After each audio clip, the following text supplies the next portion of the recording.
We on? Cool. Hello and welcome to the DevOps Playground. Thank you for joining us in person. I'm going to stand a little bit back so I get a little bit less feedback. For those in attendance, the fire exits are the way you came in, and there's another one behind us. And thank you for coming. Tonight, Simon is going to give us a talk on fault injection in AWS. Simon's one of our better consultants. He talks a lot, and he's. I definitely talk a lot. Yeah, I'm good at that. Yeah, so you're part of the code builders, and you're going to share some of your AWS knowledge with us tonight. So I am indeed. Yeah. I'll hand over to you and let you get going. Thank you very much. I'll just say for the people in the room as we're going through, if there are any problems, raise your hand, and my glamorous assistants will be along to help out. If you're online, thank you very much for joining. Same thing. We've got chat in the live session, so feel free to ask. If you've got any questions, we can pop them in there. We'll probably deal with those at the end, but if you need a hand, let us know. So, yes, thank you very much for coming along tonight. Thank you for giving up your time. It is Halloween, of course, so you saw the description. I hope that was suitably spooky. But actually, you know what, before I go on, this guy's too cutesy. Yeah, we can't just have him there. Let's get into the spirit. That's a little bit better, a bit more appropriate. So, just a quick call out on the credits, since we are on open source there. Thank you to Wikipedia for that lovely photo of Edinburgh Castle. For people online, Edinburgh Castle is just sort of like a mile away. We're not too far away from there. Very appropriate tonight. And welcome to DevOps Playground in Edinburgh. So for those of you, if this is your first time joining, we run these regularly. We normally run them the last Thursday in the month. We're not doing one next month because we're heading into the festive period, so we'll pick up again in 2025. But the idea of these sessions are, it's not just me talking to you for the next hour and a half. That would get a little bit boring. So we're going to be hands-on, but I'm going to give you a presentation first, and we're going to have a talk through chaos engineering and how we can use it to avoid failures in our systems and our applications. And we're going to look at how we can actually apply this, how we can use it against some of the Amazon services, and how we can try that out. So I'll take you through how we set that up, how we run the experiments in Amazon, and we'll have a look at a couple of ways we can use it to test our infrastructure, make our applications more resilient. Before we go on, a quick shout out. Thank you to Global Logic. They're letting us use the offices here tonight, and they're providing us with the facilities to stream to you online. So thank you very much. When I come into my introduction, I actually work for Global Logic, as do a couple of the other people here tonight. But let's get into the session. So we're talking about chaos engineering, and this really feeds into the world of testing. So testing is obviously an important part of the engineering work that we do today. And hopefully we all love testing. It's an important part of the job. And when you look at the different approaches that we can take to testing, it really does show how important, how integral into the work it is that we do. So definitely when I started out, we had manual testing. You'd get a script from the developers. They'd tell you what it was going to do. You'd walk through the steps, you'd record. Did it do this? Did I get a bug? All of those kind of things. And that's great, and it's still an important part of the work that we do. But as we've gone into DevOps processes, we've got pipelines now, we can do automated things, and we've got a lot of different options in here. So we've got things like test-driven development, the idea there being that you write your tests before you write the code, and you make sure that that's going to work as you expect. We've got behavior-driven development. I know a couple of the people here tonight, they use that in their work approaches. So the idea there is you describe what's going to happen. You'll have scripts that can use that, take that information and build out the tests based on that. We've got functional testing. Does the code do what we expect? We've got integration testing. Does it work with the other systems? And as I say, testing is important. It's an integral. I really do think it's almost part of our psyche in terms of working with things. We all like building things, be it Lego, trying out new code, whatever. Maybe even started with this guy. Although I think he's got a bit more testing to do. He's going to have a few iterations to get that wheel to work. But one of the things that we often miss out is our infrastructure. The things that run our applications and our systems. Very often we'll do less testing around those. We'll concentrate on the code, the functionality. So this is what we're going to talk about tonight, to a large amount. But before we do, let's get in, and I'm going to give you a quick introduction to myself. I know some of you know me, but for those that don't. So as Barnaby said at the beginning, my name's Simon. I am a principal consultant at Global Logic. I work in digital engineering, and that means that I'm in the part of the company that does what you might consider, this sounds really strange to say, traditional cloud consulting. It feels strange, but I guess we're 10, 12 years into it now, so we can probably call it traditional. And Global Logic, I'm going to give those a quick shout out since they've given us our facilities. It might be a name that you haven't heard very much about, but you probably interacted with the stuff that we do fairly regularly. So maybe this week, you were a bit peckish in the morning and you went to grab a sausage McMuffin on the way into work or a Costa coffee.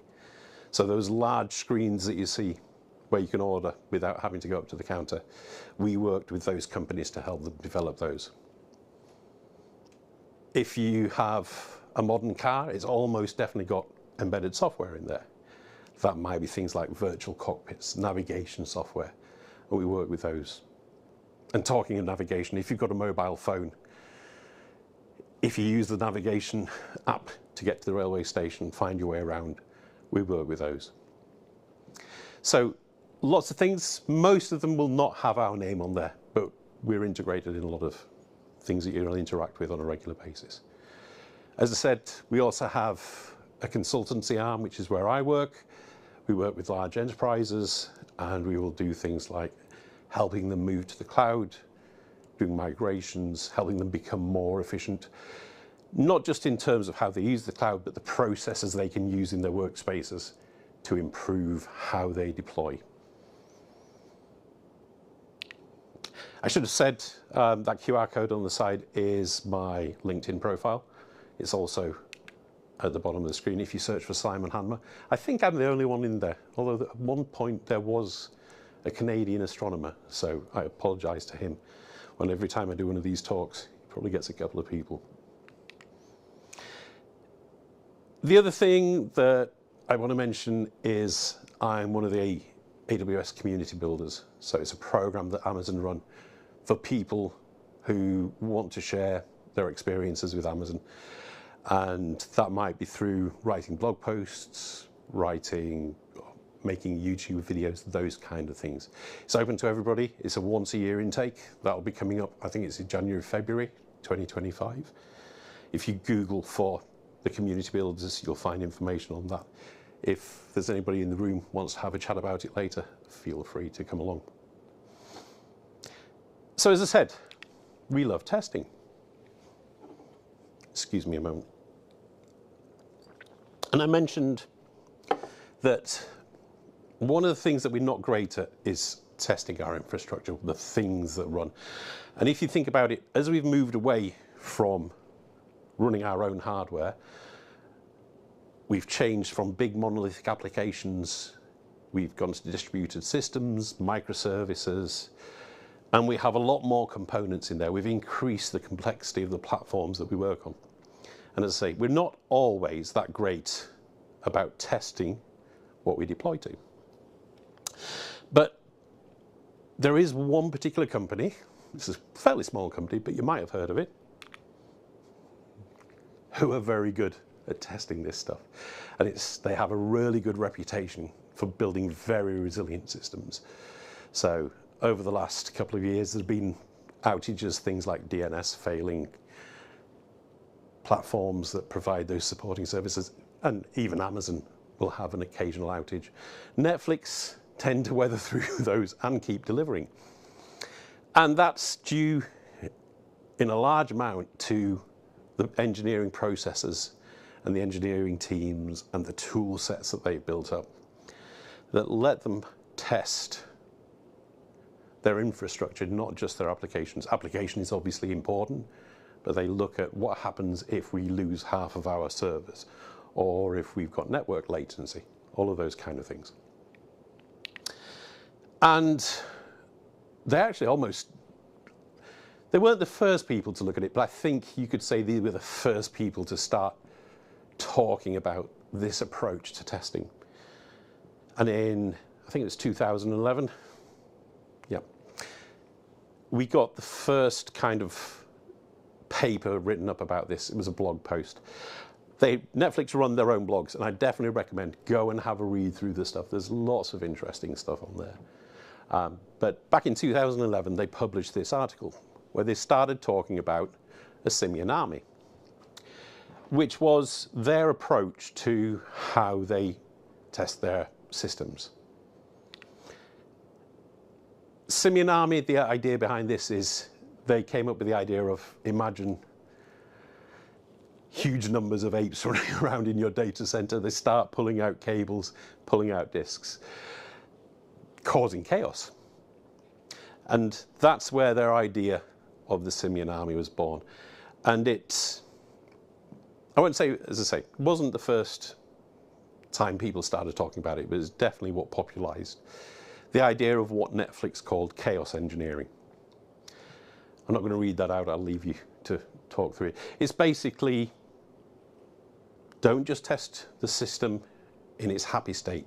Look to what things can go wrong and try and simulate those to make your systems more resilient. And over the years, they started off with a tool called Chaos Monkey. And what Chaos Monkey would do to start with is it would just go around and randomly turn off servers anywhere. And over the years, they built up more and more tools that would let them look at other things in there. So Latency Monkey, it would look at what the network was doing. It would introduce delays, see how all those applications that needed to talk to each other and share data, how they would respond. I like Chaos Gorilla. So Netflix are heavy users of Amazon. Anybody who uses Amazon is probably familiar with the idea of availability zones. And the idea of availability zones is, think of them as the data centers where Amazon run their hardware. Any region, so London, Dublin, Frankfurt, Virginia, all of these different regions they've got, they will have at least 3 availability zones. And the idea is that if you lose an availability zone, data is replicated, you can carry on running your systems. And Netflix wanted to test what happens if we lose an availability zone. So they came up with this tool called Chaos Gorilla. And if you look online, this is all open source, the Simian Army. There's lots of other tools in there. It's quite an interesting read. Now, that's great, that's Netflix. They kind of kicked this movement off. Amazon, being Amazon, they do what they did best. They do this thing, if you've been to my talks, you've heard me before, they have this wonderful term, undifferentiated heavy lifting. And what they'll do is they'll look at what their customers are trying to do. They'll see where the pain points are. And if they get enough customers trying to solve that problem, they will step in and try and do it for them. And they take that heavy grunt work out of there. And so, Amazon made an announcement back in 2021, and they announced something called Fault Injection Simulator. And the idea was that it would try to do the same things that the Simian Army would do. So they would try and introduce chaos into their infrastructure. It started off with a fairly limited set of tools, but it has, over the years, expanded. They also changed its name to match up with more in line of what Amazon tends to call its services. They're managed services. They run them. They didn't like simulator. It didn't match up. So if you're looking for documentation, it's probably better to look for Fault Injection Service these days. So, sorry, skipped a slide ahead there. If you're interested and you want to have a look, and hopefully that means that's why you're here tonight, because you are interested. One of the good things about Amazon is their documentation is very good. So QR link there will take you to their page. The link is at the bottom, awsamazon.com/FIS. That will take you to the marketing page. It will tell you everything about fault injection at a high level. It'll give you an idea of what it does. But hopefully I can save you some time. So how does it work? Well, we start with templates. And templates are kind of like a recipe book. And when we work with the recipe book, we're going to get a set of ingredients that will tell us the things that we need to make that recipe. And we'll typically get a method, a description of what it is that we need to do with those ingredients. And that's kind of what the templates in FIS, Fault Injection Service, are. I'm probably just going to call it FIS from now because it's a bit of a mouthful. So when you come to look at the templates, one of the first things that you're going to have to talk about is the targets. What do we want to test? And there's a big list of things that we can test it against. You will see there's one important thing there that's missing that we'll touch on very shortly. But we can do things like we can look at EC2 instances. We can look at disks, the EC2 volumes that underlie those virtual servers that provide our storage. We can look at order scaling. It was definitely initially heavily biased towards EC2, and some of the experiments that we're going to do today are going to be looking at that because it's probably easier to understand as we get started. But over the years that FIS has existed, it's expanded, and there are lots more services that we can do now. So we can do things with ECS, the Elastic Container Service, EKS, Elastic Kubernetes. We can start to do tests against IAM roles. What happens if we assign permissions to an IAM role? That service isn't working, for example, when we try and start a Lambda or anything. And it's an ever-expanding list. So those are the kind of targets that we can look at, and we'll talk about in a minute the things that we can do to them. And these are the methods, the instructions in our recipe, if you like. In templates, we call them actions, and I'm going to go have a look at some of these. Again, I'm not going to read all of these out, so hopefully while I leave these on the screen, it will give you time to look at them and digest them. As I say, EC2, there is a lot of stuff there. There was definitely an initial concentration on that. And we can do a lot of things with EC2. We can stop and we can start instances. We can reboot them. We can actually stop them, as in terminate them, kill them so they go away. For anybody who works with auto-scaling groups, typically you'll ask for a set of sizes. We want servers with high CPUs or high memory, and we'll look at different combinations of those. So when we're spinning up servers, we'll say to Amazon, I would like an M4 server, for example, whatever that is in terms of CPUs and memory. And occasionally, Amazon will come back and go, no, there aren't any more of those. Everybody wants one of those this week. So one of the things that we can test with FIS is what happens if there aren't enough servers. We can test that out. We can simulate that. Other things we can do, as I say, long list there, we can stress the CPUs, put heavy load on them, do the same with I/O. We can introduce latency into the networks for EC2. ECS and EKS, very similar things. Stopping tasks, starting them, introducing latency, all of those kind of things. Now, I did mention there was something missing from that list of targets. Amazon do like to keep us on our toes, so literally yesterday this was announced. you can now run fault injection service against Lambdas. So the kinds of things that we can do here, as I say, this is online, so go and have a look. It's in the AWS news blog. It was announced yesterday. If any of you follow Luke Van Dunkersgood's aws-news.com, it's really easy to find on there. Definitely worthwhile looking at. And whilst I haven't had the time to introduce this into the workshops that we'll go through today, I will put an extra step in there over the next week or so. So keep an eye on that, and I'll give you an exercise that we can go through and try this out, explain how it works.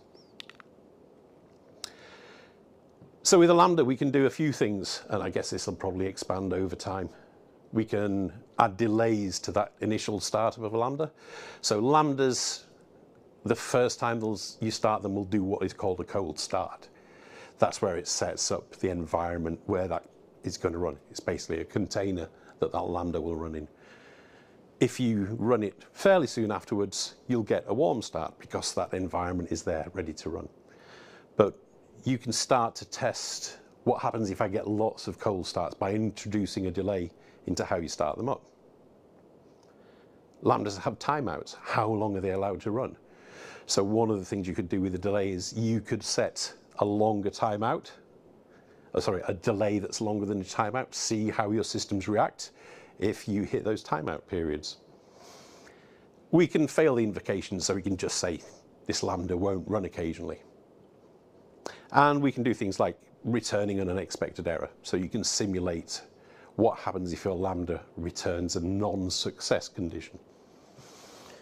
So as I say, I'll put some steps into the READMEs and the workshop, so keep an eye on that online over the coming weeks. I'll post, for anybody who follows me on LinkedIn, I'll make sure that it's on there, so you don't have to keep checking every day or whatever. So, templates, back to these. The source of truth for these is the AWS developer documentation. So there's a link down at the bottom there, and again, a QR code. But basically, templates give us a set of tools that we can work with. We mentioned the targets, the things that we're going to test. We mentioned the actions. But we have control over other things as well. So we can set roles that the experiments are going to run as. So these describe the permissions that your experiments have to test the system. And you can use these to manage those experiments and control them. You might not want people to run experiments against a certain set of EC2s or a certain set of storage devices, for example. So you can use those IAM permissions to only allow access to the things that you want. And there are permissions about what you can do with FIS as well. So a typical approach that people will take is you will have two roles or two sets of roles. You might have experiment authors, if you like, administrators. They will set those experiments up. They will spend the time developing them, making sure they achieve what it is that you want. The second set might just be the people who run those. They need less permissions because the experiment has its own set of permissions. So you can actually control who can run these experiments, when they can run them. We can integrate with CloudWatch alarms. So Netflix, for example, will do their tests against live systems. Now, I'm not necessarily recommending you go and do that, but you might want to put safety levers in place so that if your experiment causes something to happen, your entire service to die, you might want to stop that experiment. So as long as you've got CloudWatch alarms looking at the right metrics, you can tie those into the experiments, and you'll see this when we go through. And you can use that to stop the experiment running so it doesn't have a long ongoing effect around your infrastructure. The other thing that it will do is logs. It's great doing these experiments, but at some point somebody's going to say, tell me what it did. What targets did it look at? What actions did it carry out? So you can use logs. These go into CloudWatch. Anybody who's used CloudWatch will be familiar with these. And it will record what it is that those templates have done. You can take that, maybe use that as your documentation, or at least use it as the basis for that. And one of the other things that we have that has, again, been recently introduced is what I call those alarm safety levers. I should have saved the term for this. For people in the UK and other places, it may be better to think of it as a handbrake. You can actually have a control across your entire account that says, for the time being, don't run any experiments. So it might be that you've got a big release coming up. You don't want things to cause problems as you're doing the release and you think, oh, something's broken because somebody's done an experiment. Or maybe you are being good and you're testing your production environment. If you've got a sales period coming up, or if there's an important sports event, you might not want those experiments to impact on your delivery. So you've got this thing, the safety lever, the handbrake. It's basically a tick box in the account that says I can run experiments or I can't. So that's kind of a very whistle-stop tour of what FIS is, what it can do. I'm going to take you through a workshop, hands-on stuff. We're going to set up some experiments. We're going to look at some different infrastructure, try it out, and I'll try and bring as many of those components in so you can see how they work. To walk through tonight's workshop and just explain how we're going to do this, for people who are watching live tonight, we're going to provide an environment where we can test these, so we don't expect you to run them in your own environments. But we'll share the code as well. It's going to be in a GitHub repository. So we can share a link to this later for the people who are here now. If you just go to GitHub and search for DevOps Playground, you should see this one near the top. Otherwise, as I say, we can pop this online later. So all of the code is there, and I'll talk you through how we're going to use the code in a moment. We've also set up an environment for you where you can test these, as I say, for tonight. We'll probably leave these running for about 12 hours or so. So even if you can't finish what we're doing tonight as we go along, don't worry. It's going to be there for a little while. But the code that we've written is designed so you can run it yourself as well. So for those who are following along live tonight, either in the room or online, if you can have a look at that URL. I didn't do a QR code because I still don't think many laptops can take QR codes.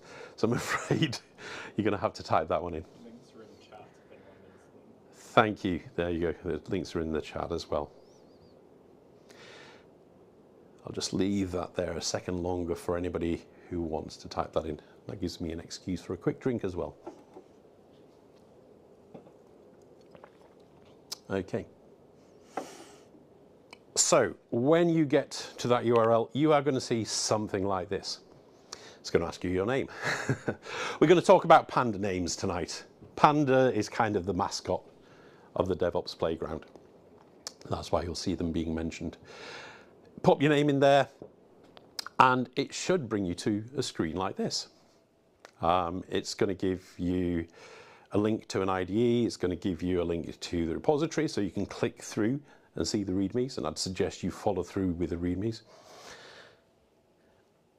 I'll take you quickly through a brief description of what it is, and then I'll show you what this looks like. What I would say is, if you get a message saying that the name is already taken, because we just put the first names in there, just put your initials on the end, something like that. Okay. So, we're not expecting you to do a lot of typing tonight. It'd be quite hard to keep this to a reasonable time if we were. So, we're going to have a set of READMEs that you can follow. So, there are going to be some code examples in here. You can copy and paste those. So, we're going to run some Terraform, for example. We're going to use Terraform as an infrastructure as code tool to set up some infrastructure that we can test. And it also means that you can do this later on. You can just rerun these. Feel free to use them as a basis. I'm not saying it's great Terraform. We have many other better Terraform people, but it's enough to keep it up and working. There's a link on that page to an IDE, an online editor. It's basically it's VS Code. If anybody's tried the Lambda console over the last couple of days, you'll have noticed they're using the same editor as well. When you go in, it will ask you if you trust the authors. It's running in a sandbox. It's in our environment, so you're quite safe to say yes, although we would say that. But honestly, it's in this isolated environment. It just makes it a little easier to get through the work that we're going to go through. And when you open that up, you'll see that there's a GitHub repo, the one that we linked to, that's cloned into a folder called Chaos Engineering. Underneath that, there's a folder called Steps, and there are a number of steps that we're going to go through. If you've used VS Code, most of the extensions that you're probably familiar with will work. So if you wanted to go into the extensions and enable Terraform, for example, feel free to do so. You can run a terminal. The terminal is going to give us access to a shell. And we're going to use that for deploying the Terraform, walking through that. We can also use it, there's a command called AWS_creds. There's access into an AWS account that we will let you use this evening. It is limited, so please don't try and spin up any Bitcoin miners or anything along those lines. There are permissions, but it's enough for what we need to do. If you run AWS creds, it will give you this information, 3 environment variables, an AWS console username, a console password, and also a link to the console. You should just be able to click on that. I think it's probably the Windows key, and then you can click on it. If you're on a Mac, it's the Command key. So, I will quickly show you this in a moment, rather than just listening to me talking. As I said earlier, as we're going through the workshop, this is going to be hands-on stuff. If you're in the office and you need a hand tonight, just lift your arm up and we'll come and give you a hand. For the people online, thank you very much for coming along, as I say, and you can use the chat. Before we get into the workshop, any questions around what it is that we've got to do tonight? I don't know if there's anything in the chat there. We're all good online. We're all good? Excellent. Well, in that case. It's the flavour you want. Yeah, I'm sorry for those people online. We did tempt people who are nearby to the Edinburgh office. They get free drinks and pizza tonight. You know, I'm gonna really annoy some people. Hawaiian, some good old pineapple on there. But anyway, oh, that's some of the lights gone out behind, but hopefully you can all see me still. Let's get in and let's build. So, give me a moment. Let's make sure. Let me pop this off. The slides and the show.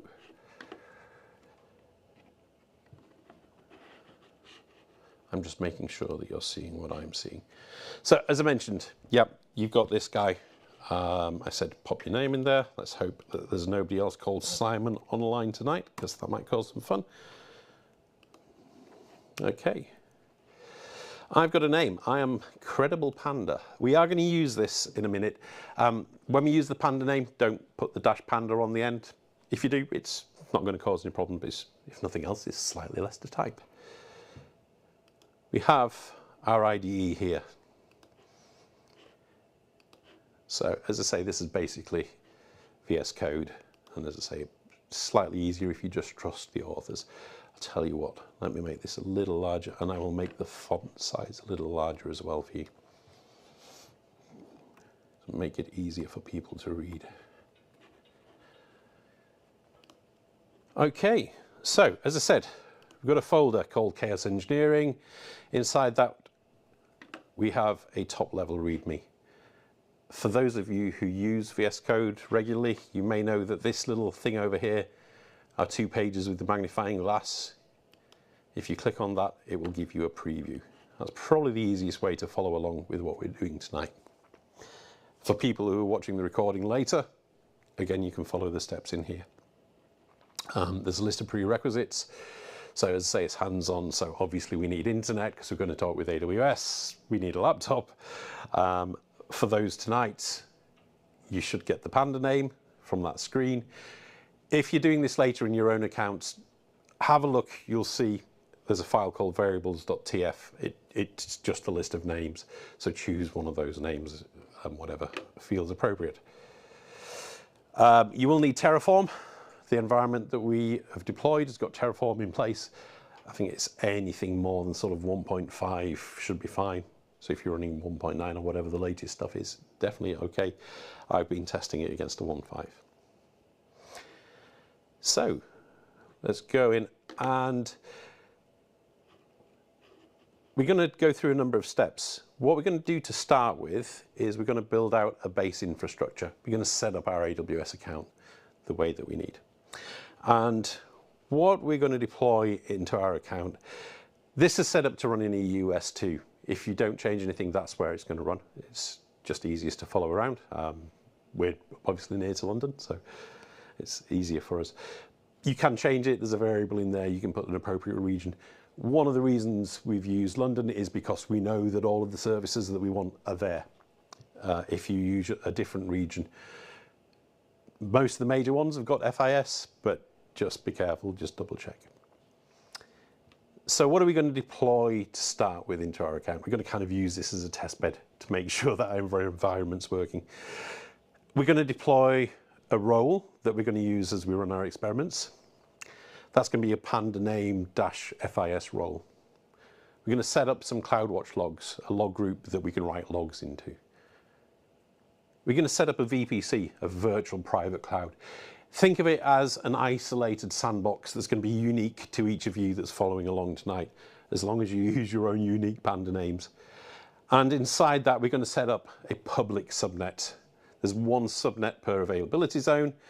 Now, if you were setting up an environment, usually you'd use things like private subnets, etc. That's going to be better security, but to make things easier to run tonight, we're just going to use public subnets. It means we don't have to worry about things like NAT gateways or getting out to the internet. So that's the kind of base layer that we're going to deploy. So let's have a look at what we want to do. So as I mentioned, from here you can run terminal. So click on our little hamburger menu at the side, go to terminal and new.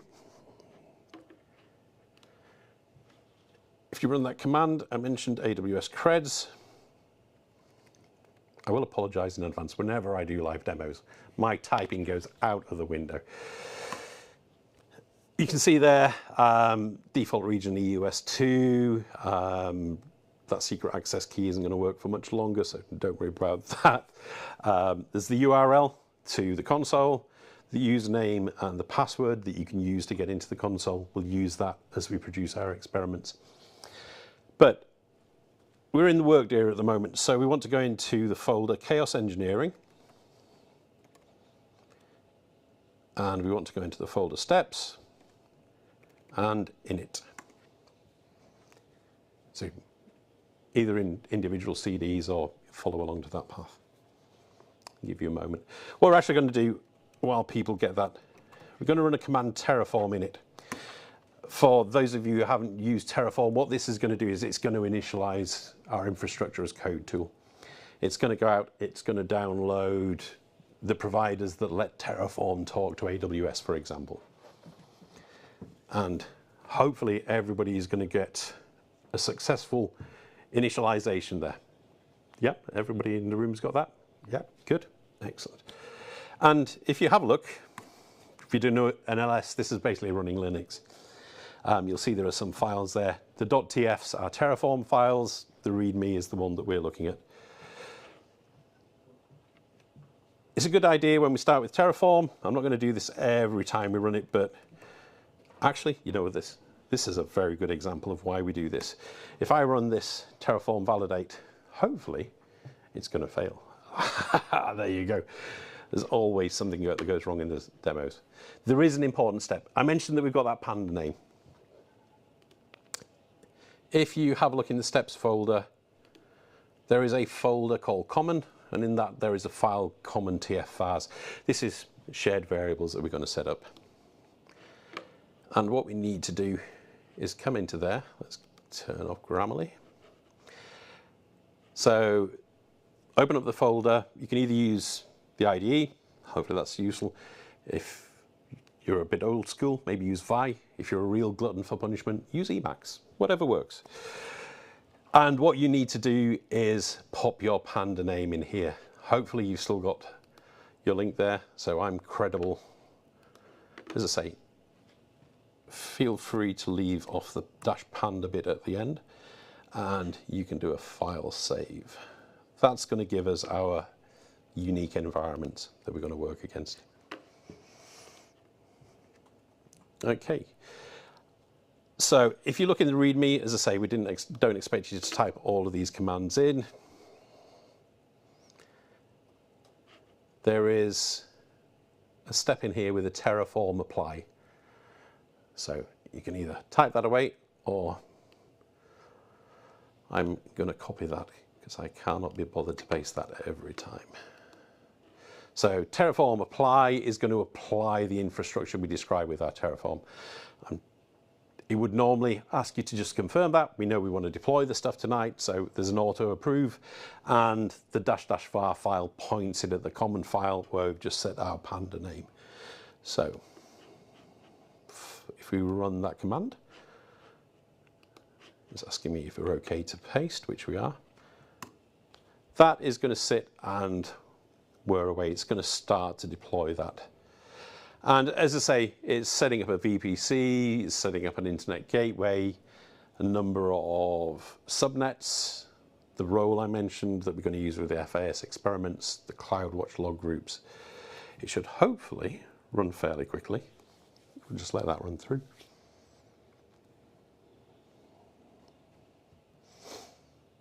It will tell us as it's going through what it is that it's created, and it will give us some output at the end.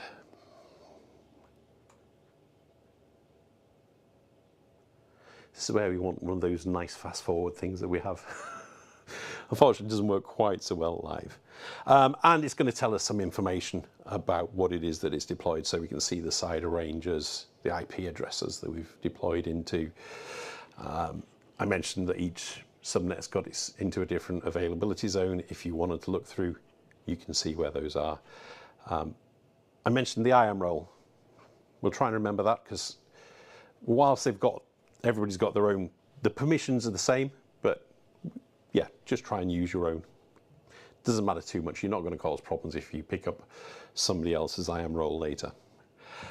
We've set up those CloudWatch logs. Again, that's unique to each individual based on the name that you've chosen. Again, just lets us have that separation so you can see what it is that you in particular are doing and don't have to worry about other people kind of standing on your toes. Now, Terraform is going to store that information. I'm not going to go too much further into Terraform. It has what it calls a state file, which is a list of what it's deployed. We stored that into a local state file. The steps that we go through now are going to use that. So I'll just give everybody 10 seconds or so, just hopefully make sure that everybody's following along and has got their initialized environment in place. How are people doing in the room? Good. All good? Got my, obviously, outputs. Good. All the new values, and it doesn't match what I'm seeing in the console. That's what we expect. It's great when the plan comes together. Hopefully, if the people online, it's working as well for you. As I say, online, feel free to use the chat if there are problems. And as I say, this is all in the README. So if you can't follow along at the pace, feel free to just watch tonight and you can follow along later. But at the bottom of that README, it's got please proceed to step 1. We're going to set up an experiment and try and break something.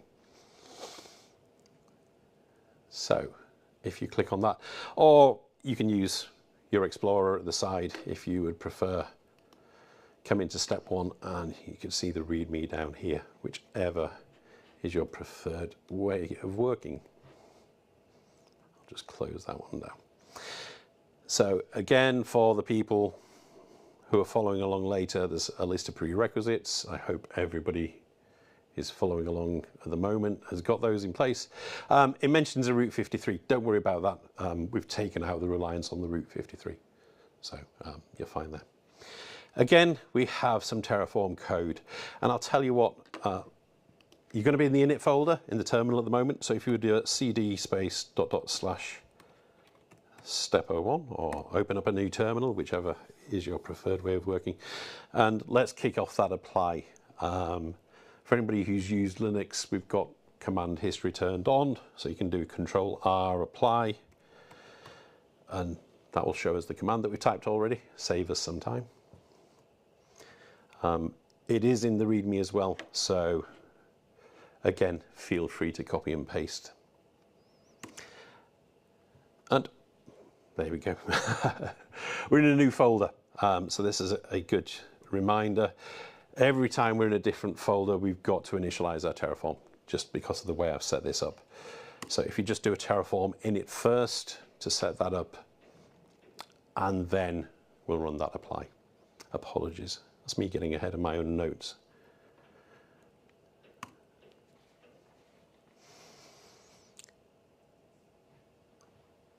Okay, while that Terraform apply is running, let's talk about what it is that we've actually deployed, or we're in the process of deploying. So, what we have is probably about the least resilient setup that we can do in the cloud. It's a single EC2 server running in a single subnet. And we can access that through the internet gateway that we've set up. And if you actually look in the output from the Terraform, for those of you that have completed, you should see that there is an attribute called the instance IP URL, and it's an HTTP address. As I say, we've simplified tonight. Obviously, if this was live and you were running a real system, you'd set up HTTPS certificates and all of that, but it's extra steps. We want to keep it easy to follow along. If you want to, you can click on that. So as I say, I think it's the Windows key. For people with Macs, the Command key. It'll just check that we're not opening anything unexpected. And our little friendly panda mascot will pop up. You can see some information on that page. It's got the name of our panda. Credible in my case. You should see your own panda as long as you set that. It's got the instance ID, the reference to that particular virtual server that's running. And there's a piece of code that's just pulling in which availability zone it's running in as well. It is a single server.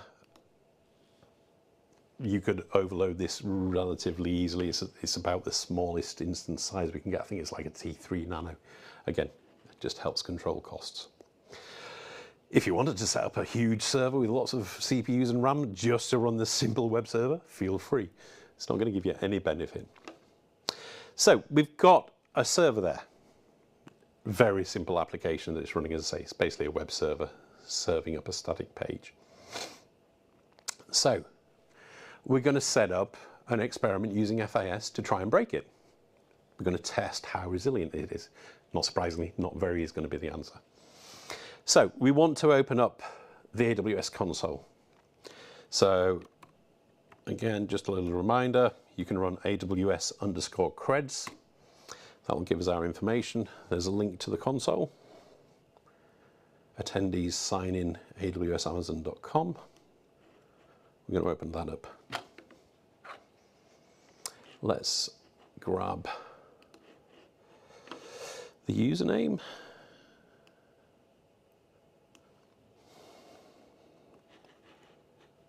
We'll paste that into the I am username field.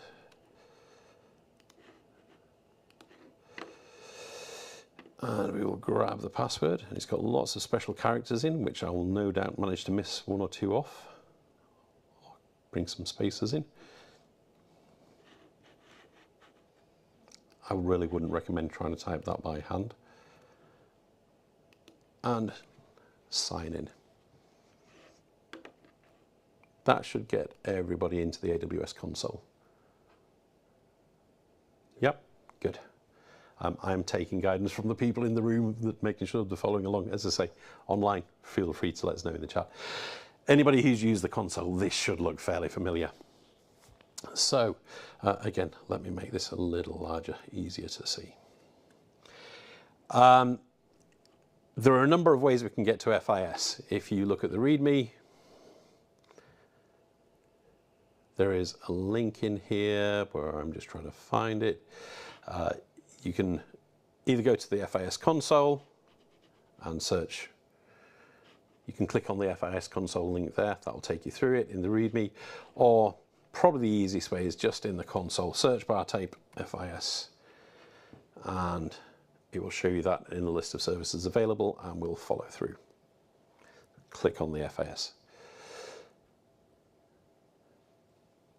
First time you come into this, no experiments, it's just going to open up the dashboard. That is hopefully going to change as we go through. As I say, click on either experiment templates at the side, or you can just click. And what we'll do is click create an experiment template. I'll close that blue bar down just to give us a little bit more space. Pop a description in.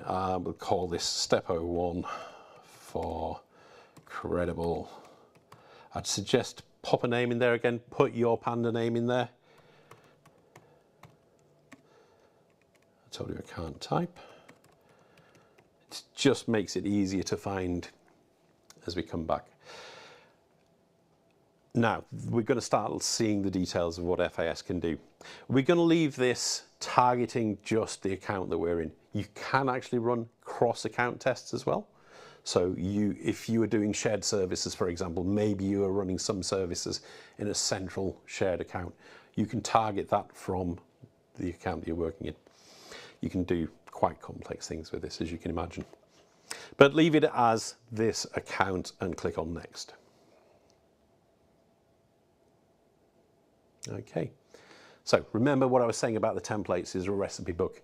We've got our actions, the things that we're going to do, and the target. If we come into action, again, pop a name in here, whatever you want. I'm going to just say stop EC2 credible. You might want to put a description here if you were doing this and you were using it regularly. Just makes it easier to understand what it is that your experiment is doing.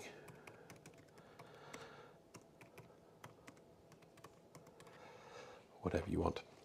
Okay, so let's get down to the gist of it. Action types. As I say, this describes all of the things that we can look at. So EC2 is in there, that's what we're going to use. You can click on EC2, but if you have a look, there's things like the network, S3, all of the others. So that's all available.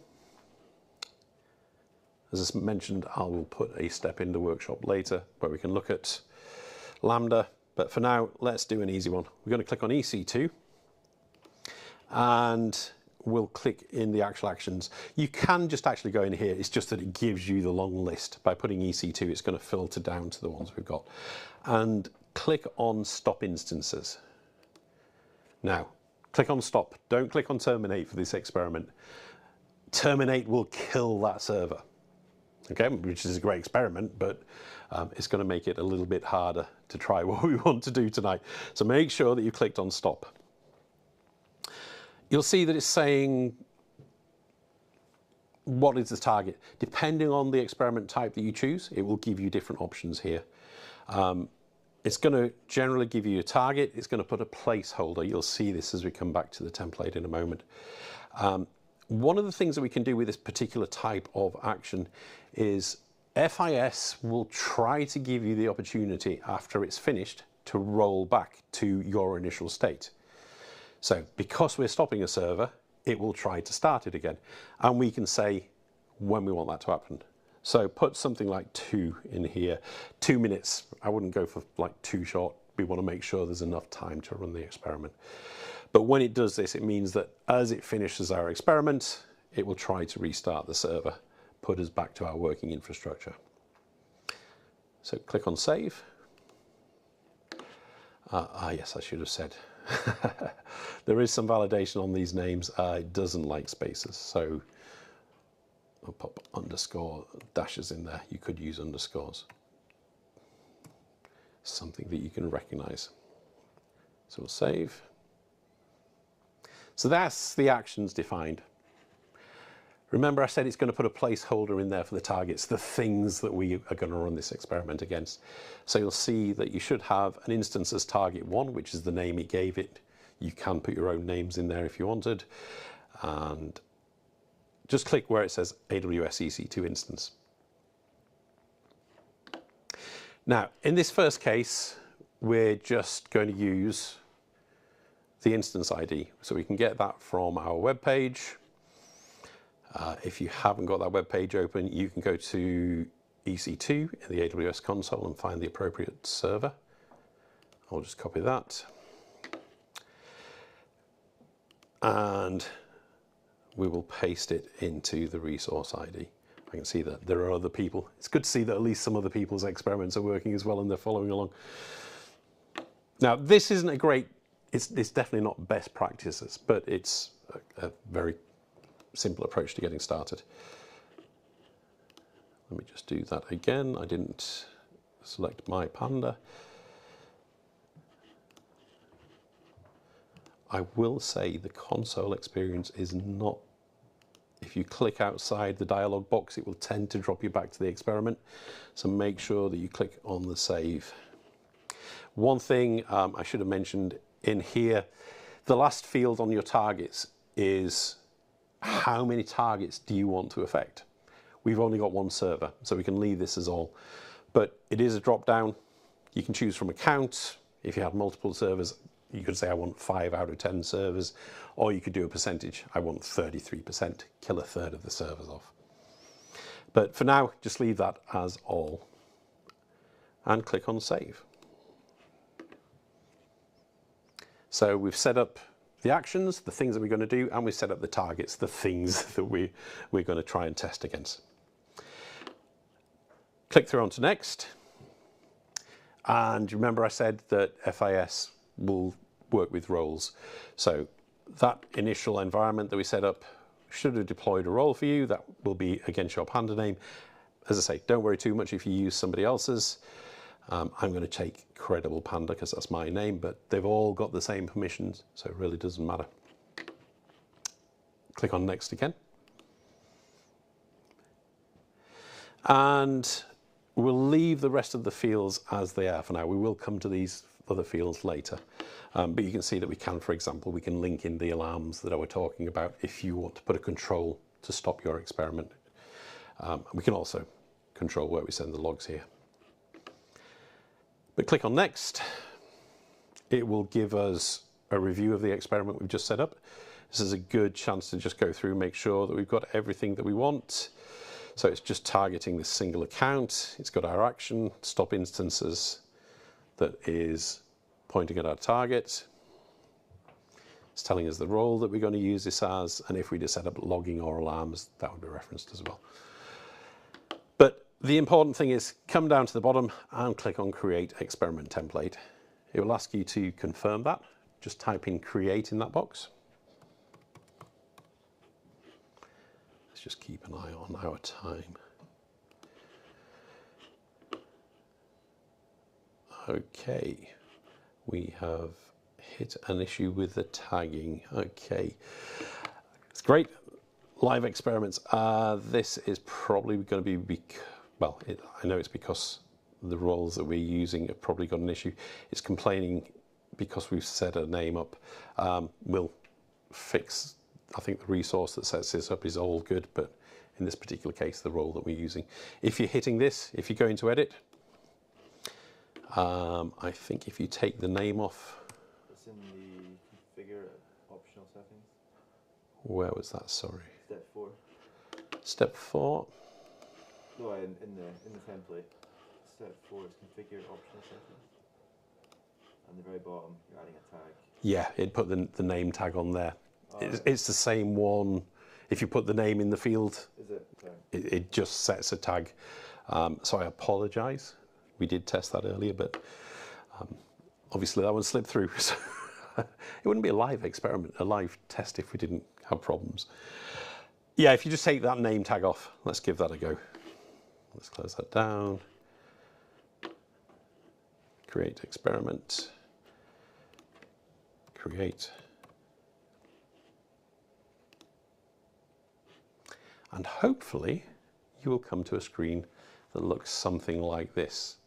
So this has created the template. Again, these templates are kept so you can reuse them. As I say, it's a recipe. You'd expect to be able to reuse a recipe multiple times. So this describes what it is that we're doing. Just make sure that everybody in the room catch up. So remember, if you're getting that tag resource error, just take the name tag off. Unfortunately, it is going to make it a little harder to find your experiment, but hopefully we're all setting up the same ones. What you could do is just make sure you recognize the last couple of characters of the ID. Okay. Paste them into a file encoder. Yeah, you could save that. If you click on the little squares there, you can copy the ID and we can create a new file in here. That's a good suggestion. Let's just create a text file and we'll paste that in, just so we know that we're going to look at our experiment later. Okay, but that template is there now, so that's good. Let's just make sure, if you still have a tab open, that our little panda is still there and running. He should be. If you've lost that, then hopefully it's still in your IDE terminal window. Let's scroll up. It's the instance IP URL. Again, you can look in the EC2 console, get the public IP for this instance. And as I say, it's just an HTTP. So, Panda is very happy at the minute. We can fix that. This is probably quite appropriate for Halloween. We're going to kill the panda, bring it back to life. I hope it doesn't come back as a zombie. But okay, so we're going to click on Start Experiment. It's telling us we haven't turned logging on. We know that. That's fine. Just click on the Start.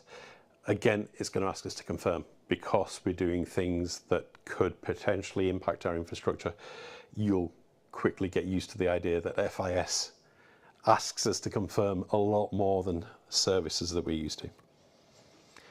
So tick in the box, click on Start. That should highlight your Start Experiment button. Excuse me. And we're now actually running an experiment. So this is a unique experiment based on that template. You'll see it's going through actions. So this state will update as it's going. It's currently running. You can see we've got our action down here. It's just gone from pending to running. So that's trying to stop our server. If we refresh, hopefully our panda has died. Or at least has been stopped in its tracks. And we can see on here the state of the experiment as it's going. So this will update. You can sit and you can watch it, or you can, there's a refresh button, so we can keep an eye on this. If you remember, we told it to wait 2 minutes and try to restart the server. So that's what it's going to do. If you look at the timeline, you'll see that this tells us how long this experiment is going to take, taking into account that 2 minutes at the end. This is obviously a very simple experiment. It doesn't take long to run other than that pause. So we've kind of proved, we've set up an experiment and we've used it to test our infrastructure, and not surprisingly, it's shown us that it doesn't work. So we will just wait for this to finish. So as I say, that's going to take about 2 minutes. I'll tell you what, while that is running, what we're going to need to do to show that it's restarted the experiment, when your EC2 starts, it's going to get a new public IP address. It's the way it works, unless you use an elastic IP that you attach to the server, but we get charged for those, it will change. So what we'll do while we're waiting for that is, up in the search, if you type EC2, and if you right click on the EC2, you can open that up in a new window, in a new tab rather, and we will look for our EC2 instances. Some of those will hopefully be starting to come back up. Okay, so I can definitely see mine, Simple Credible here, that's my panda name that I recognize. And you'll see that it's in the state of initializing. But if I click on the instance ID, what we're looking for is this public IP here. You can either make a note of that or click on the 2 squares. That will give you the IP address. don't click on the open address because it will try and open it as an HTTPS. So just copy the address, and if we come back to our URL and paste that in, hopefully our Panda is back, magically sprung back into life. Excuse me. So as I say, we'd set that experiment up to try and restart it. So we'll just give you all a chance just to make sure that that works as we expect. So the first one, very simple infrastructure. We've shown that as part of the experiment, we've tested how resilient our infrastructure was. It wasn't, is the short answer, but FIS has put us back into that initial state. It's done what we asked it to. So back to our READMEs. We'll go on to the next experiment. We'll make things slightly better. So if you scroll down to the bottom of this, I'll tell you one thing before we go on. What we will do, for the people who are running this live, if you could just come down to your terminal window, let's copy that and let's tidy up. We're going to just take that out. Don't worry too much if you don't. We're going to shut these all down, as I say, later this evening, but it just helps keep things tidier in the console. So we're just going to do a Terraform destroy, and that will tear down the infrastructure that we created.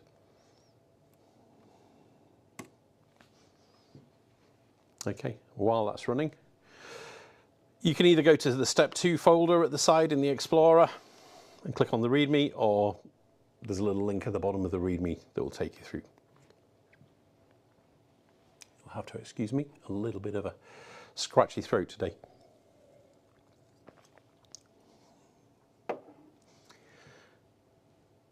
Now, we will, on the next experiment, look to bring in real resilience, making this very capable of standing up to problems. But you know what? Sometimes we're just working on a pet project. We just want slightly better than that poor single server. We might have cost controls. We might not be able to spin up a full auto-scaling group with dozens of servers. So what is actually quite a nice kind of interim step in your move to resilience is take that simple EC2 server and we'll put it in an auto-scaling group, and we'll set that auto-scaling group to a size of 1. That means that if that server dies, the auto-scaling group will make a new server. Exactly the same. We use launch templates. Launch templates describe how the server is going to be set up. So what we're going to do again is set up some infrastructure in that VPC. We're going to create an auto-scaling group of 1 single server. Now, it is a single server, so there is still going to be some outages on this, but if you can accept that, sometimes it's a good compromise in terms of managing the costs. If you don't need 100% uptime, you can take short outages. This can work. It's a reasonable pattern. We're going to put a load balancer in there. It just saves us having to go and get the IP address every time, find out what those are, because we've got that auto-scaling group. Okay, so you're probably still in the step 01 folder. We want to move into step 02. You can either open up a new terminal. I'm just going to do a CD to 02, step 02. This time I'm going to remember to run my Terraform init to initialize our new folder. If anybody's interested, we're just storing the state files for these locally in the setup. As I say, we've got a state file holding that initial environment that we reference. That should all come through, hopefully, in a good place. And again, before we start to look at the experiments, let's kick that off as an apply. So again, either copy and paste it from the README, but I know it's going to be in my command history. So let's just go up until we find the Terraform apply. As I say, feel free to copy and paste whichever works best for you. So that's going to start to deploy our infrastructure in the background. Now, this time what we've done is, I said, the last experiment we did, we used the resource ID because it was a single server. It's relatively easy to find. We're using auto-scaling groups this time. That instance ID is going to change. Every time the server reboots, it's going to get a different ID. It's a new server. So when we create this experiment, we're going to have a different approach. But come back to your AWS console. Again, if you need to, just run AWS creds. I tend to open these in different tabs, but if you're tidier and you close tabs down as you go, again, AWS creds will give you the information you need in terms of the URL, username and password. But what we're going to do here is, let me just show you actually in here. In the AWS console, remember I said we've got this idea of templates, our recipes, and then we've got the actual experiments themselves. They are like the meals that we cook. So those will sit here and you can review these. It's giving us a status of complete at the moment because the test completed as we expected.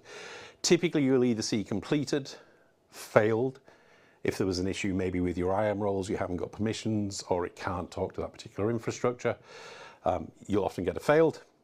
Stopped is what you'll see when you integrate CloudWatch alarms into it and the alarm triggers and stops our experiment. So we're in good places. Everybody's got completed. That's nice to see. Everybody's experiments have worked so far. But what we're going to do, jump back to experiment templates. And you can see now why we put the banda names in the description. It's a little easier to find. Those templates will stay there until you delete them. You can rerun that experiment as many times as you want. Now, as I said, in our case, we've torn the server down, so that particular experiment wouldn't work again. But this time, we're going to set it up slightly differently. And don't worry about this coming here, because I'll show you the status that we've set up. We have deployed a set of servers via autoscaling groups. Here's my credible. It's step 2. We're on to the second step of the experiments, but I know that one is mine. If you click on the instance ID, you can follow along if you want, but I'll just show you. And if we click on tags, we've set the autoscaling group up to populate our servers with tags. Tags are a good idea in AWS. Everything we build should ideally have tags on. That might be for cost reporting purposes. You can work out which departments using these things, what project it is, all of those really useful things. But it's also good when we want to look at sets of resources, because we can use those tags to refer to the resources that we build rather than having to worry about resource IDs. So you'll see that we've got a tag called Panda. That's got our Panda name in that we set earlier. So that's, in my case, it's credible. Yours will be whatever you set in the common. And we've set up a tag called experiment, in this case, step 02. So we're going to use those tags to define which instances we are targeting. So search for FAS if you want, if you haven't got it open in tab, but we want to get back to the FAS console and we're going to create a new template. Much the same as we did last time. As I say, don't worry about putting the name tag in. We know we have to fix the permission for that. So put a useful description in. Experiment 02 for credible Panda. Again, we're just going to target this account. The ones we do tonight are all relatively straightforward examples. We're just going to use the same account. But feel free if you have multi-account infrastructure to experiment. And we're going to do the same things. We're going to stop our server. So come through into action.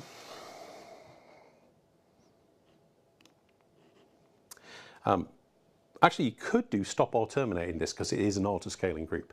So even if you kill the server off for real rather than just turning it off, that's fine. The auto-scaling group will recognize that it's died, bring our single server back. So let's put a name in here, step 02, kill. Again, I showed you last time putting all in the drop down to choose EC2. You can just do it like this. There's a search bar at the top. So if you just click into the action type, it just shows you the full list of actions that are available. And it's quite a useful way of actually just reviewing what the actions are. But as I say, in this case, choose either stop instances or terminate instances, whichever is your preference. I'm going to go with terminate. Sounds fairly appropriate for Halloween. Terminator. Should try and see how many movie references we can get in tonight. Again, it's giving us the target placeholder. Note that this time it's not telling us, it's not giving us the option to roll back because we can't. We killed the server. It's as dead as it can get. So save that. And I put step 20 instead of step 02. Told you I can't type when I'm doing these. Never mind, I know which one it is. Instances target 1. Click through into there. Notes that last time we did the resource ID, we gave it the instance. This time round, click on resources, tags, filters, and parameters. Now, we're going to use the tags. We set those up. So if we do add new tag, if you put experiment, it starts with an uppercase E, step 02 with a lowercase s, and add new tag because we only want to tag our own. So let's put panda, and I'm going to be nice, I'm only going to kill my own. Credible. Now we've used tags in this case because we're fairly used to using tags. But if you look down, there are other options. We've got a filter, and with the filters, the targets that we're looking at will have a number of attributes. So if we look at our instance, for example, well, first of all, we have the attributes that tell us that hopefully this server is running. It is. So we could look for all of the running servers. We could say target 50% of the running servers by using the state attribute. And what you say is state.name equals running. Anything on here that is an attribute you can use to filter.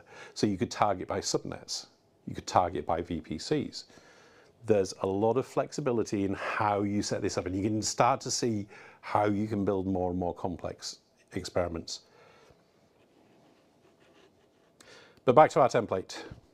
We're just going to tell it to use the experiment and the panda tags, and we will save that.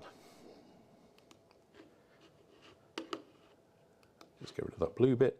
Again, we're going to leave the other options on here as they are. Come down, choose your IAM role. Again, try and pick your own, but don't worry too much if you don't. There's my credible role. There he is. And we'll just click down. We'll do next. And let's create that experiment template. Create. So that's created our template. Now, while we've been talking, we left that Terraform apply running in the background. If we come back to our IDE, that has hopefully completed successfully. Deployed 6 resources. That's the autoscaling group, the launch templates, the role for the servers. One of the things it's returned, in fact, the only thing that it's returned is a URL. It's returned the URL of the load balancer. In this case, we're just using the default names. Again, if you had your own domains, you might set this up to point to your own domains through Route 53. Try to keep it simple tonight. But again, we can open that up. So we have our server. It's picked up some information from those tags, so it knows which availability zone is. It's got our instance, and our server is there. All is good. Let's go back to our experiment, and we're going to start that experiment. So remember, we've told it to kill off anything with those tags. So this is a test to see how well our approach, this single server in an autoscaling group, let's see how well it works. So we click Start Experiment, confirm that we want to do this, and this will start. So you'll see it's going to start to go through the initiating, then it will get to running, and we'll just wait for this to come to the running stage rather than pending. So again, the idea here is single server, autoscaling group. The autoscaling group and the load balancer monitor the server. If that server dies for whatever reason, you can imagine it might be, maybe the logs are filled up. How many times have you built a server and the logs fill up and the server crashes? Yeah, we should all do better housekeeping, but we always remember that after we've built the servers. Okay, so it tells me it's terminated my instance. It tells me it's completed down here. I didn't mention these last time. There are a number of tabs on this screen. So you get this report section. It will kind of tell you what it is that it's done. It will tell you the resource that it targeted. Obviously that's based on the tags in this case, so you hopefully have a different ID number down there. We've got the actions, so that's it's telling us what we've done and what we did it to. It will tell us how long that ran. Log events, if we set this up for logging, which we will do in the next experiment, you can actually see the events from the logs in there. But our server has hopefully been killed off. This one is, I still got the window open. I can see this was instance 2799. Let's see what happens when I refresh this. This is where we hope the auto-scaling group is kicked in quickly enough. Remember I said short outages because the auto-scaling group is going to rebuild this, so it might take a little while. Let's have a quick look in our instances.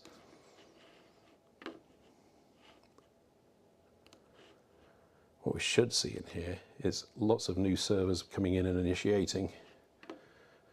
That's the credible panda that died. Are we a little lower down? How many have we got? A simple credible. I can't actually see it in there. Okay, we might need to wait for my auto-scaling group to kick in and restart it.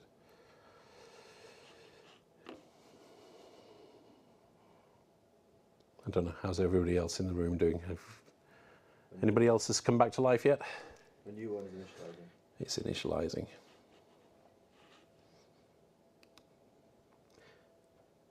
I'll blame it, we're all building new servers at the same time. What have we got? Credible step 02. There we go, credible step 02 is initializing.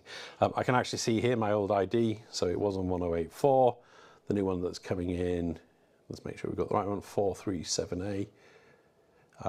Once it's initializing, there's actually a fairly good chance. Let's see. Being a little optimistic, it will come in. I won't wait for it to come through. What will happen is that will spin up that web page again, the server with the web, and we will just see the new instance ID. So, a simple approach to bringing more resilience whilst controlling costs. Single server in an auto-scaling group. But you are going to have that outage. And it's not great if you have a lot of load. You've only got the one server. That's going to take all of the load from that load balancer. So, let's give it one last chance. I'm not going to wait too long for it because I am aware of time tonight. It will definitely come back up. I just have to wait for the server to initialize. Are you on the wrong tab?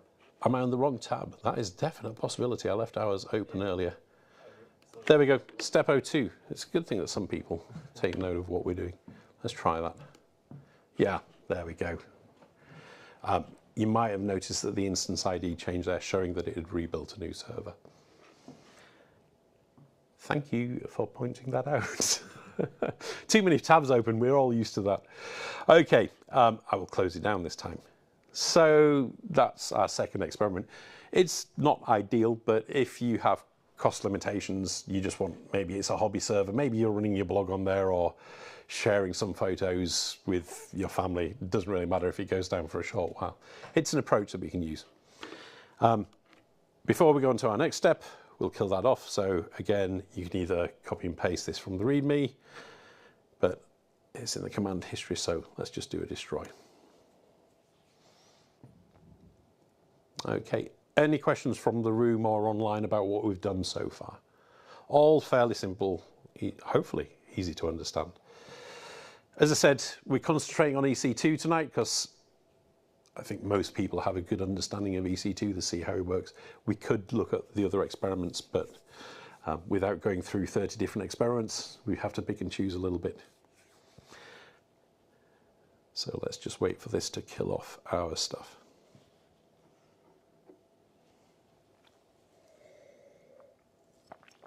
I'll tell you what, whilst that is just finishing.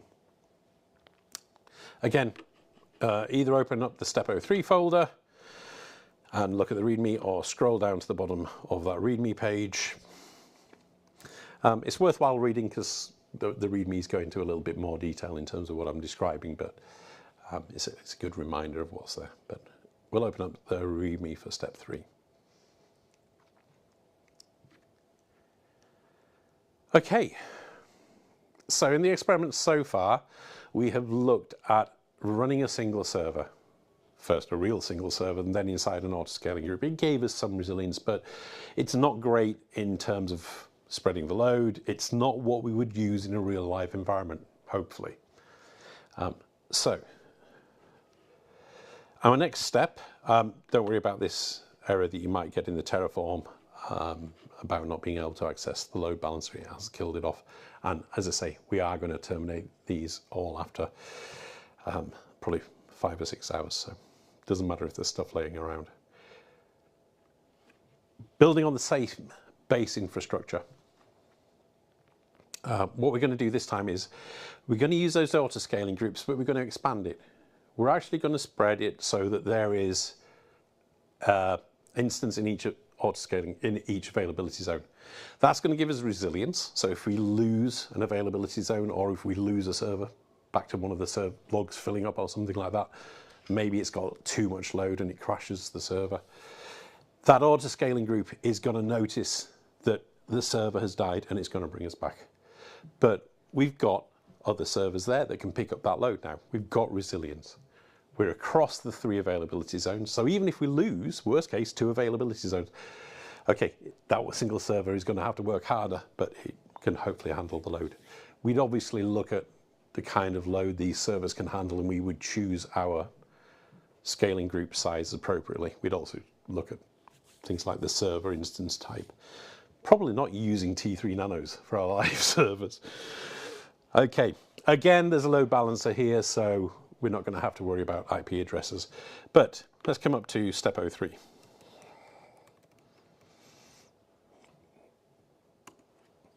We'll run Terraform init.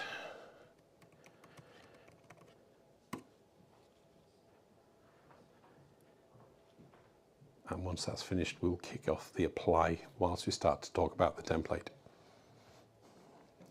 Again, just go through your command history if you want, up arrow, or copy and paste, and we'll just run the apply again. Okay, so while that kicks off, it's going to be very similar to Step 02. It's just that there's more servers, but it will just give us the load balancer output.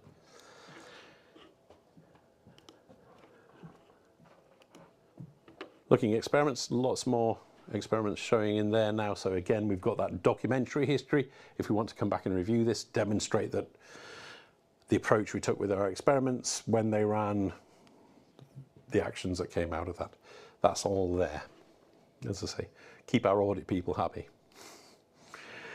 But let's set up for tonight our final experiment. Now we're going to set up this in a very similar way to that last one. We're going to use the tags. We'll set it to look for the experiment name and the tag. But this time, rather than demonstrating that our infrastructure isn't resilient, we're going to try and show that it is resilient. So, going to create our template again. Put a description and not a name.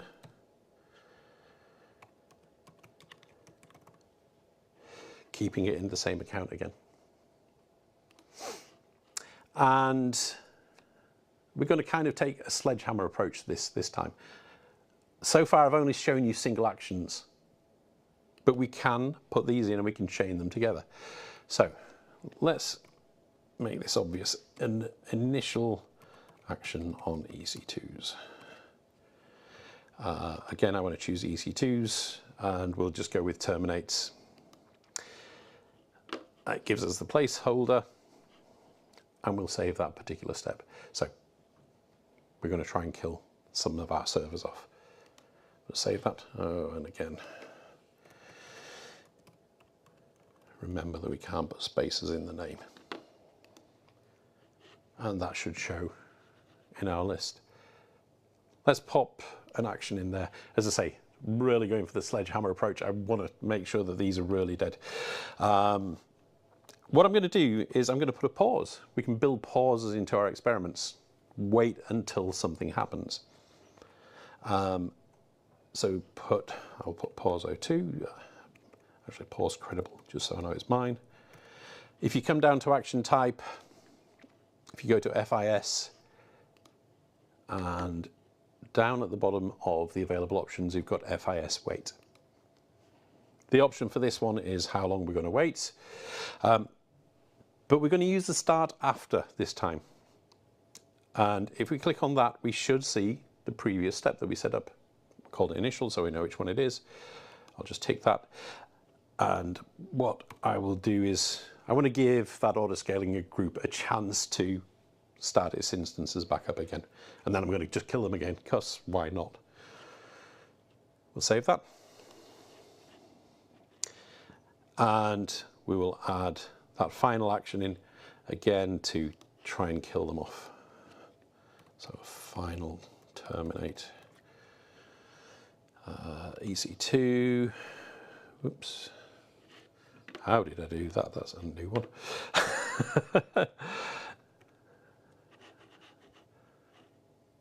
And now I shrunk it too far. I will apologise, I haven't got the scroll bars showing on here at the minute. New mouse. Okay, add action, there we go. Final terminate. EC2. Terminate instances. And again, we're going to do the start after. We're chaining these actions together. Now, they don't have to be sequential. You could put these in different orders. We can take different approaches. If you didn't have a start after and you had multiple actions, they would all run at the same time. So you could have a set of parallel actions happening, and maybe you would then have a pause that waited for all of those actions to come together. In this case, we're just going to do them in a sequential order, but you can start to build really complex scenarios in terms of parallel steps, etc.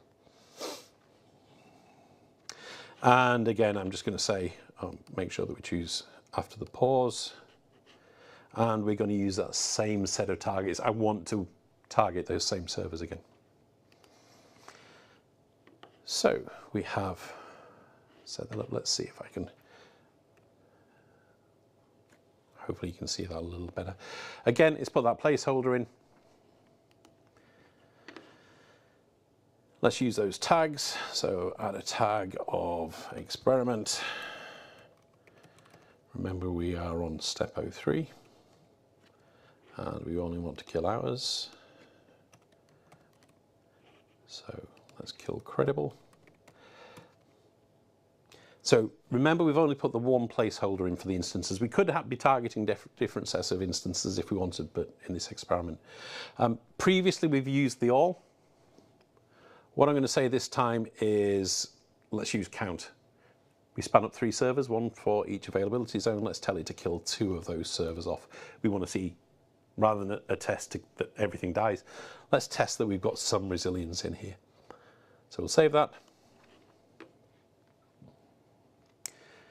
Click through to the next screen.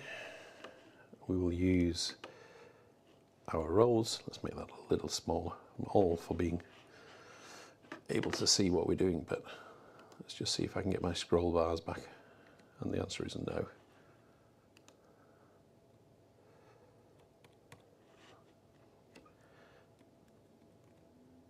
Nope. I didn't remember my shortcut. I won't. I'll tell you what, let me reopen that again. Tiny, tiny writing. Yeah, my eyesight is definitely not good enough for that. So, as I say, we've got to have some minor excitement in the live demos, but hey-ho. So, experiment templates. Now, I probably killed that up without, so I will very quickly make sure you save before you close your windows. you've got those there. I'm just going to put the single step in just for speed tonight. You will see when you run yours the steps that it goes. Actually, no, I will put them in. It will just take me a little longer, so please bear with me. Terminate 1. Step 03. Let's add my pause. That's down in FIS. You can search up there as well. We're going to tell that to go after our initial terminate. We're going to run that for 3 minutes. Save. Put our final step in.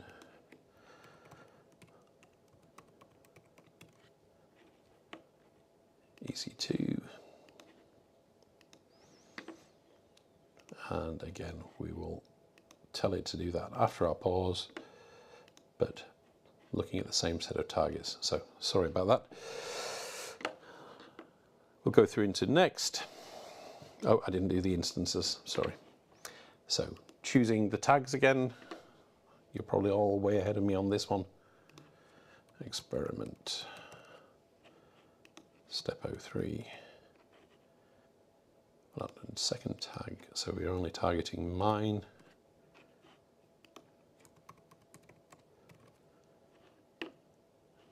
And we'll tell it to do 2 of the 3.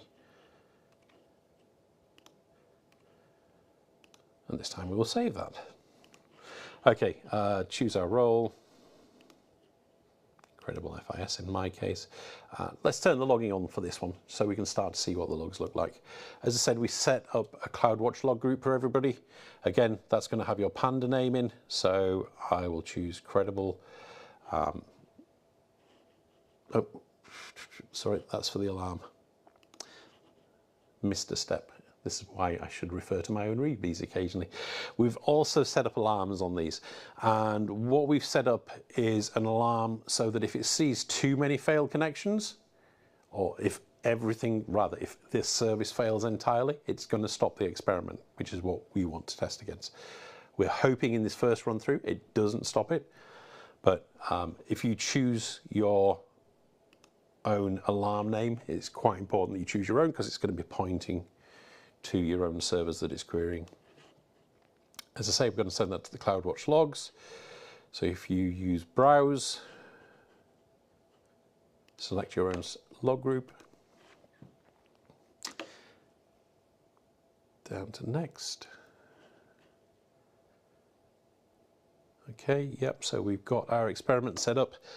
You can see the order here. We've got the first terminate, the pause, following after that the second terminate. They're both pointing the same set of instances. We've set up the roles, our alarm, and we will create that template. Now let's come back to our IDE. Did we run, step 03, I've deployed that. We can see a step 03 URL down at the bottom. For the alarm to work against that load balancer though, we need to generate some traffic. There needs to be things going through that are going to tell it that it's actually failed. So if you come to the README, there is a short bash script in here that we can use. Excuse me. We're going to have to edit this. So if we copy that and just create a new file, I could probably be a bit clever and built a bit of intelligence into the script. But you'll see that it has this command here, HTTP code. What it's doing is it's using curl. It's just making a connection out to our load balancer, but this has my own name in it, one from an earlier one. You'll see that it's got my Panda name that I was testing against earlier. Just change that to whatever Panda you have at the moment. In fact, probably the easiest thing is let's just copy that. Hopefully you've got that at the bottom because there's that random ID in there as well. You want to make sure that we target the right thing. So ELB URL, let's copy that. Paste it into the script. Make sure you don't overwrite that last bracket. We'll copy that and we will paste it into our terminal. So, as I say, just make sure it's got your own unique URL in there. What this is going to do is it's just going to keep opening up that URL. It's putting some traffic through so that there's something for the alarm to monitor. If you're getting dots, it's a good connection. It's looking for an HTTP status code 200. If you get an X, it means that something has failed. We haven't started the experiment yet, so we hope that we're going to run properly. Let's go back to our experiment and we will start that. So remember that we've set this up 3 servers. We'll confirm the start. Now, I'm not guaranteed this is going to give you 100% uptime. We've only got the 3 servers there. It is possible that the load balancer might not notice that that server has died and it will route us through to one. They are generally very good. If you've got more servers, the better approach it will be. But we should be pretty good here. If I come back to here and open up that URL, let's open that. You'll notice I've got a 1C1. If I refresh now, we're probably going to get that again because we've started killing servers off. Actually, no, yeah, we go. If you refresh, there we go. I did get a separate server for a while.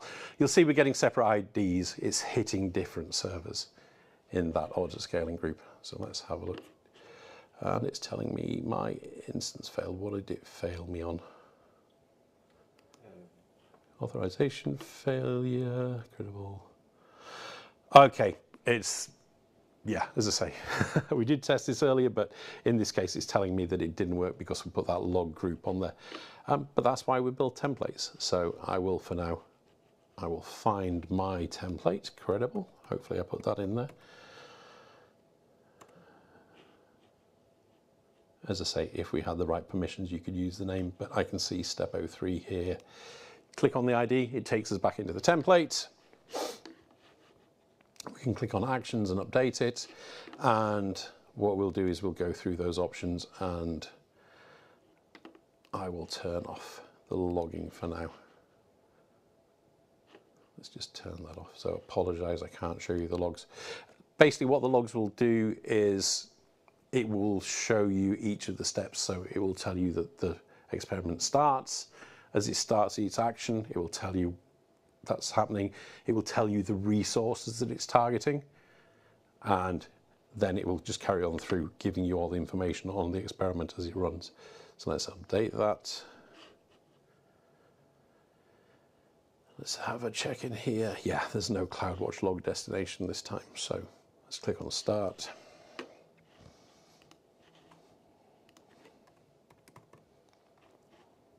Start. Okay, so let's just wait. So you saw when I was doing that refresh before, it was bringing the different instance IDs in because we were just hitting those 3 servers in the availability group. Let's wait for this to kill off some more of our servers. So I'll just refresh that. I'm just waiting for it to actually kick in and terminate. There we go. So if you can see, hopefully you can see it on your own, but on mine, we can see that that first action is completed. It's killed off 2 of the 3 servers. So let's go and try, and hopefully I've got the right URL this time. I have, step 03. What we should see now is that no matter how many times we refresh, we've killed 2 of those servers off. But we're still getting service. We've proved that we have resilience now. This will continue. So let's wait for that experiment to finish. We've got a little bit of a pause in here because, as we said, we'd set it to wait 3 minutes. The reason we put 3 minutes in there is we want, in this case, the servers to come back up, and we'll talk why in a moment. Basically, we're going to repeat this test and we're going to show what happens if we kill off all of the servers. So I just want to make sure that we've got time for our instances to come back in for the second step, and then yeah, we'll go on and we'll rerun this. So Unfortunately, we do need that 3 minutes there, so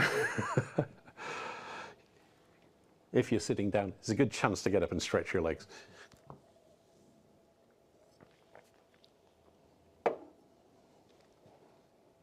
How are we doing for time? Okay.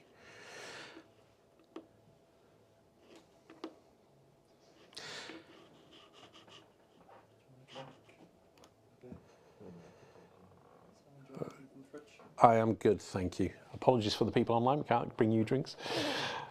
Any questions from in the room about what we've done so far while we wait for this one to work? Hopefully you've seen, we started from something simple server. Very easy to kill, not surprisingly. We can recover from that in the experiments. We've then built a little bit more resilience in, single server in an auto-scaling group. That lets us control our costs, but it gives us some resilience. Things will come back eventually. And what we're doing now is we're obviously being more aggressive. We've got those 3 servers there. We've killed off most of them, but our service has carried on running. I'm really hoping I put 3 minutes in last pause and not. Let's use the timeline. Yep. So if we come into the timeline, you can actually see the steps. So you can scroll down through them, see how long each of those are expected to take. You can review the steps that you've taken. You can see in here it tells us the order that it's going to run them in. So our first terminate will run at the start of the experiment. That's what we'd expect. We hadn't set any prerequisites in there. And then the other ones will run in order.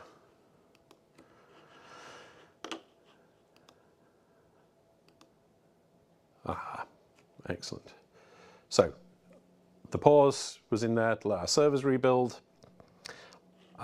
As I say, we've been nasty. It will have killed them all off again. But let's go and have a quick check, make sure we've got a service. Okay, we're back to getting 3 instance IDs. If we look at our bash, you'll notice that, okay, there's a lot of HTTP 200s in there. As I said, we've only got 3 servers. It's not perfect, but it's a lot better. It's generally stood up against those outages being there. What we're going to do is we're going to repeat that experiment. It's there as a template. But what we're going to do is we're going to rerun it, and we're going to be nasty this time. We're going to kill them all off. Or we're going to try to. So back to our experiment templates. As I say, unfortunately, we have to search on the description, so hopefully you put something useful in there. If not, just watch along. Open up the template. We're going to update it. So remember, last time we killed off 2 of the 3. Let's go to the targets. We are going to kill off all of them this time. So either set the count to 3, percentage to 100, or just change that to all. Make sure we save it. Next. Next. Next, do a review. We're looking good. Update experiment, yep. And we will start that. So it's going to do exactly the same thing, but this time it's going to be really aggressive. It's going to kill all of those off. So let's start that. With the percentage, will it round down? I think it actually rounds up. So if you put 99%, it'd kill all of them. Yeah, yeah. It is in the documentation. It definitely tells you in the documentation, because I remember it, but from memory, it rounds up.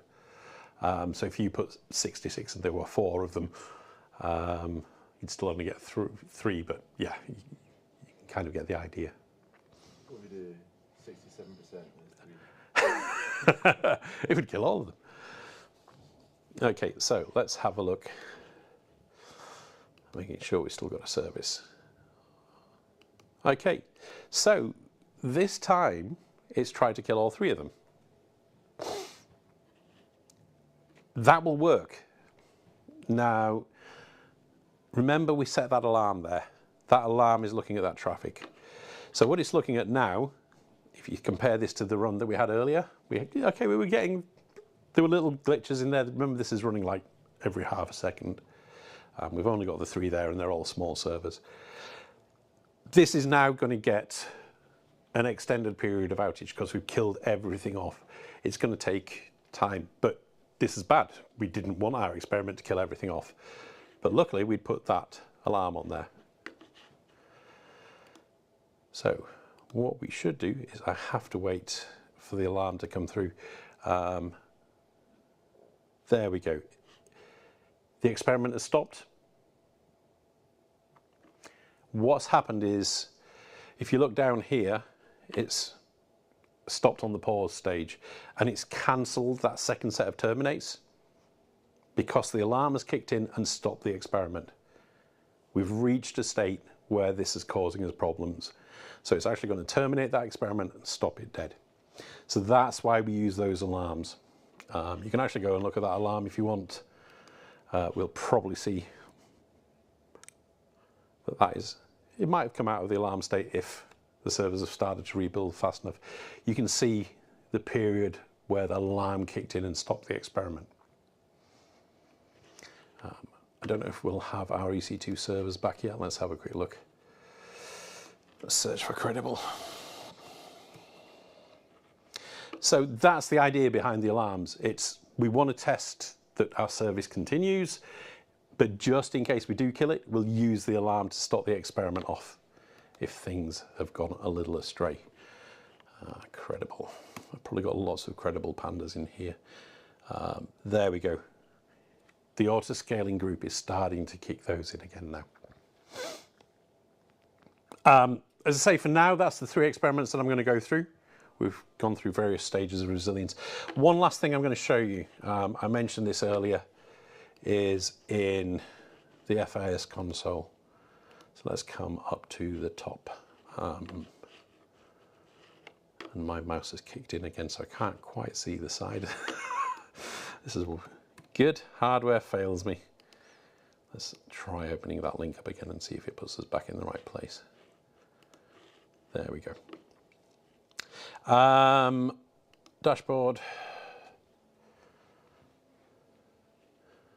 So we can get various pieces of information on this. This will tell us about the experiments that we've run so far. What I'm very quickly looking for is resilience testing.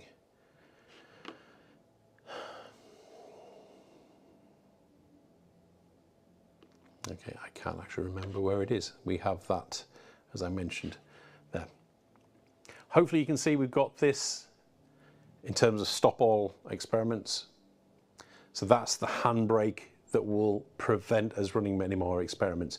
So as I say, you've got a big sporting event if you're a streaming company. If you're e-commerce, you've got sales coming up. You don't want to impact those. We can do a stop. As it says here, safety lever will be engaged. So it's not just stop the running ones, it will stop any further ones. And it will ask you for a reason. Don't impact sales. Confirm. And I don't have permissions to put that in place. Okay, but hopefully you can understand what that was doing. Okay, so we've taken you through the steps in the experiment. Apologies, some of those we didn't have the permission, so we couldn't show you the logs. If you run this in your own account, you can set up, obviously, the right permissions on there to make sure that you can write out those logs and you can have a look at them. But as I said, what it's going to do is it's going to show you the actions as they go through. It's going to show you the experiment starting, attempting to try and start an action, whether it succeeded in starting the action, what instances it impacted, etc. You can take that evidence, show it to your auditors or your managers, whoever, and show them that everything has gone as planned. We have concentrated on the EC2s today. As I say, I'm going to put an experiment into a README that will walk you through the Lambda. We'll put a couple of scenarios in there. What we'll probably look at is, I mentioned the delay. We'll put an experiment in that delays that Lambda long enough so that it goes past its timeout period. So that is obviously going to show as a fault because it will stop your Lambda ever running. And we'll either use the HTTP error code as well, so we return an invalid code, something along those lines.